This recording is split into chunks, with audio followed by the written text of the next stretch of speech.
Soni Rai this side and welcome to my YouTube channel Smart and Precise where you will learn in a smart and precise way. Guys, अभी जो है environment जो भी चल रहा है वो बहुत सारे competitive exams आने वाले हैं, आपके finals होने वाले हैं, बहुत सारे interviews conduct होने वाले हैं. So I am damn sure कि आप लोग बहुत अच्छे से उसके लिए prepare कर रहे हो and my best wishes are with you कि आपका जो exam है या फिर आप जिसके लिए भी prepare कर रहे हैं वो qualify हो जाए. एंड आज का जो मेरा वीडियो है वो भी एक कॉम्पिटिटिव एग्जाम पे बेस्ड है, बेसिकली जिसके लिए मैं प्रिपेयर कर रही थी एंड मैंने वो क्लियर कर लिया है. So when I was preparing for that I came to know कि स्टूडेंट्स के पास इंफॉर्मेशन नहीं होती. There is a lack of information because of that वो या तो अपीयर नहीं कर पाते या फिर उन्हें एलिजिबिलिटी क्राइटेरिया नहीं पता होता, एज नहीं पता होती किस एज के लिए वो अपीयर कर सकते हैं. सो ये सारी प्रॉब्लम्स मैंने भी फेस की थी and then I decided to make a full fledge video of on that. So that exam is NET और JRF.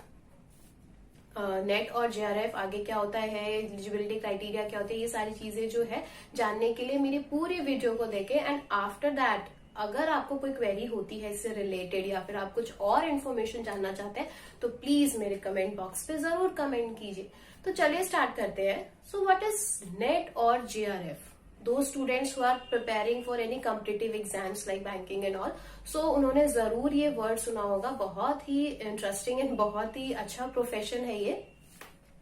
So NET is national eligibility test and JRF is junior research fellowship.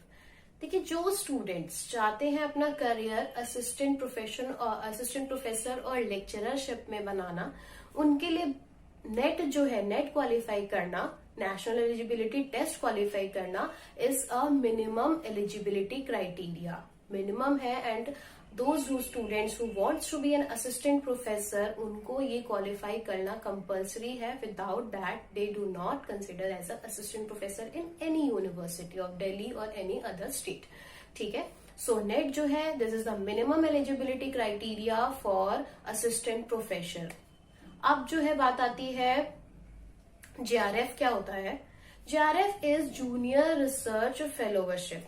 देखिए, जो students चाहते हैं अपना जो आगे career है वो रिसर्च में बनाना, अपनी जो इंटरेस्टेड उनकी फील्ड है उसमें वो आगे रिसर्च करना चाहते हैं, so they have to qualify JRF. This is not a minimum eligibility criteria for PhD. JRF से जो है आपको एक अच्छा अपॉर्चुनिटी मिलती है, आप उसके ज्यादा कंसीडर किया जाता है आगे आपकी जो पीएचडी है उसमें. ठीक है. सो नेट और जेआरएफ, अगर आप कोई भी स्टूडेंट पीएचडी के लिए भी प्रिपेयर करना चाहता है तो वहां पे भी अगर उसका नेट क्वालिफाई हो जाता है या फिर उसका जेआरएफ क्वालिफाई हो जाता है तो यूनिवर्सिटीज जो अपना पीएचडी के लिए एक अलग सेपरेट एग्जाम कंडक्ट कराती हैं, those students who have qualified net और JRF they do not have to appear for that entrance exam. उनको हर एक यूनिवर्सिटी का अलग अलग एंट्रेंस एग्जाम नहीं देना होता. अगर उनका नेट और JRF क्वालिफाई है ऑलरेडी, सो उनका सिर्फ इंटरव्यू होता है and after that they continue their PhD, अगर उनका इंटरव्यू में सिलेक्शन हो जाता है तो.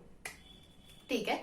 अब बात आती है कि नेट जो है और जेआरएफ कौन कौन सी एजेंसीज वो कंडक्ट कराती हैं. सो दी नेट और JRF is conducted by two agencies. तो ये एजेंसीज जो कंडक्ट कराती है एनटीए और सीएसआईआर, यूजीसी के उस पे कराती है ये. ठीक है. अब दूसरी चीज आती है कि यहाँ पे एलिजिबिलिटी क्राइटेरिया क्या होता है, दी मोस्ट इम्पॉर्टेंट. सो सबसे पहला जो क्राइटेरिया है वो है, if a student wants to appear for NET और JRF, first of all they उनको जो है उनके पोस्ट ग्रेजुएशन होना चाहिए. एंड पोस्ट ग्रेजुएशन में भी if you are from general category, वहां पे आपको 55% मिनिमम मार्क्स आपके पोस्ट ग्रेजुएशन में होने चाहिए. एंड अगर आप SC ST अदर कैटेगरी के हैं तो वहां पे आपके जो मिनिमम मार्क्स है वो 50% है. ठीक है. अब दूसरी बात आती है कि यहाँ पे आपकी एज लिमिट क्या होती है. सो अगर आप नेट के लिए प्रिपेयर कर रहे हैं so there is no age limit. बहुत ही अच्छी बात है ये कि कोई एज लिमिट नहीं है, आप कितनी भी ईयर तक जो है नेट को आप दे सकते हैं. दूसरी चीज अगर हम बात करें जेआरएफ की, तो जेआरएफ में ऑब्वियसली यहाँ पे एक क्राइटेरिया है एज का कि पर्सन जो है 30 ईयर तक का ही होना चाहिए। मींस कि अगर आप 30 ईयर तक के हैं तभी आप नेट जो है जेआरएफ जो है दे सकते हैं। फिर अगर हम बात करें तीसरी चीज की एग्जाम फीस क्या होती है, so if you are from general category से है तो एग्जाम फीस जो आपकी रहेगी 1000 रहेगी, ₹1000 आइदर मेल और फीमेल, ठीक है। अगर आप ओबीसी कैटेगरी के हैं तो वहां पे जो एग्जाम फीस रहेगी वो 500 होती है। एंड अगर आप एससी और एसटी कैटेगरी के हैं तो वहां पे जो एग्जाम फीस रहेगी वो 250 रुपीज रहेगी, ठीक है। तो हमने जो है बात कर ली कि व्हाट इज नेट जीआरएफ होता क्या है, एलिजिबिलिटी क्या है। एलिजिबिलिटी में मैंने आपको बता दिया 55 मार्क्स जो आपके पोस्ट ग्रेजुएशन में रहेंगे। तीसरी चीज हमने बात करनी यहाँ पे एज क्राइटेरिया भी। अब हम बात करते हैं एग्जाम पैटर्न क्या होता है, दी मोस्ट इम्पॉर्टेंट। सो सबसे पहले नेट का जो एग्जाम पैटर्न है, आपके 2 पेपर्स होते हैं, पेपर 1 और पेपर 2। पेपर 1 जो है वो सारे ही सब्जेक्ट्स में कॉमन होता है, इसमें 10 सब्जेक्ट्स होते हैं, ठीक है। और पेपर 2 जो है, जिस फील्ड में आपने अपनी पोस्ट ग्रेजुएशन की है, लेट्स सपोज मैंने एमकॉम किया है and I am from commerce stream, तो मैं कॉमर्स नेट कॉमर्स जो है दे सकती हूँ। बेसिकली जिस स्ट्रीम में मैंने अपना मास्टर्स किया है उस पर्टिकुलर सब्जेक्ट में जो है मैं अपना नेट भी प्रिपेयर कर सकती हूँ और इसका एग्जाम दे सकती हूँ, ठीक है। अगर आपने फिजिक्स में किया है तो देयर इज नेट फिजिक्स। अगर आपने मैनेजमेंट मीन्स एमबीए किया है तो आप नेट मैनेजमेंट दे सकते हैं, ठीक है। फिर हम बात करें कि बेसिकली सबसे इम्पोर्टेंट जो इन्फॉर्मेशन है, यहाँ पे कोई नेगेटिव मार्किंग नहीं होती। पेपर जो है एमसीक्यू में ही आता है, 4 ऑप्शंस होते हैं and you have to choose the better one, best one, और नेगेटिव मार्किंग नहीं होती। बहुत अच्छी बात है ये, कोई नेगेटिव मार्किंग नहीं है यहाँ पे। और तीसरी चीज अगर हम बात करें कि क्वेश्चंस कितने आते हैं, सो 150 क्वेश्चंस होते हैं।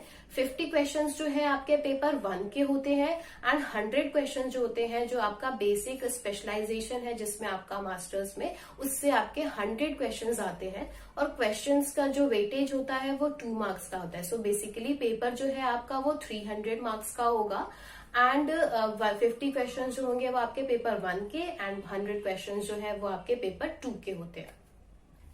अब बात करते हैं कि मैंने आपको अभी ये इन्फॉर्मेशन क्यों प्रोवाइड की। देखिए अभी जो है 2 मार्च तक आप नेट का एग्जाम के लिए अगर आप अपीयर होना चाहते हैं तो फॉर्म्स आउट है, आप फिल कर सकते हैं। 1000 अगर आप फीस भी मैंने वीडियो के थ्रू बता दी।